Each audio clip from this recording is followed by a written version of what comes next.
રાજ્યમાં ચાંદીપુરા વાયરસનો કહેર ધીમે ધીમે વધી રહ્યો છે અને લોકોમાં ભયનો માહોલ પણ વ્યાપ્યો છે. હવે જામનગરમાં પણ ચાંદીપુરા વાયરસના કેસે દેખા દીધી છે, જેના કારણે આરોગ્ય વિભાગ થઈ ચૂક્યું છે દોડતું. જામનગરના દિગ્જામ સર્કલના 2 અને દ્વારકાથી રિફર કરવામાં આવેલા 1 એમ કુલ 3 દર્દીની જામનગરની જીજી હોસ્પિટલમાં ચાલી રહી છે સારવાર. આ ત્રણેય બાળ દર્દીની હાલત ગંભીર છે. ત્રણેય દર્દીના સેમ્પલ્સ લેવામાં આવ્યા છે અને તપાસ અર્થે મોકલી પણ અપાયા. ચાંદીપુરાનો રોગચાળો વકરતા જીજી હોસ્પિટલમાં પીઆઈસીયુમાં એક અલગ જ સારવાર વિભાગ ઊભો કરવામાં આવ્યો છે. આ અંગે હોસ્પિટલના પીડિયાટ્રિક વિભાગના વડા ડોક્ટર સોનલ શાહે કહ્યું કે ચાંદીપુરાના લક્ષણોમાં બાળકોને તાવ આવે છે, ખેંચ આવે છે અને બેભાન થઈ જવા જેવા લક્ષણો દેખાતા હોય છે.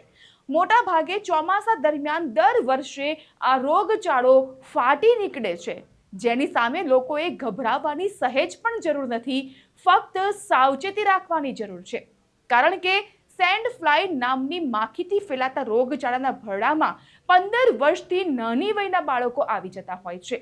તેથી હોસ્પિટલના પીડિયાટ્રિક વિભાગના વડા ડોક્ટર સોનલ શાહે તમામ માતા પિતાને શું સાવચેતી રાખવી તે પણ જણાવ્યું.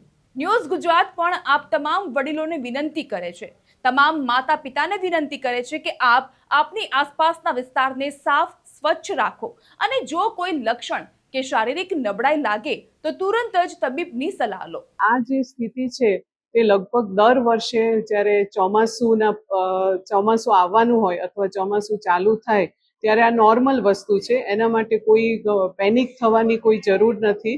અને ખાસ કરીને આ જે રોગ છે એ સેન્ડ ફ્લાય નામની માખી દ્વારા ફેલાય છે. તેથી બધા બાળકોને ખાસ એક વિનંતી છે કે એ લોકો શાળાએ જાય અથવા બાળકો ઘરમાં હોય ત્યારે એક તો એને લાંબી બાયના કપડાં પહેરાવે અથવા જ્યારે સૂઈ જાય ત્યારે મોસ્કિટો નેટ કે એવું કંઈ પણ યુઝ કરે જેથી એ સેન્ડ ફ્લાય નામની માખી બાળકને કરડે નહીં અને એના લીધે જે રોગચાળો ફેલાય છે તે ના ફેલાય.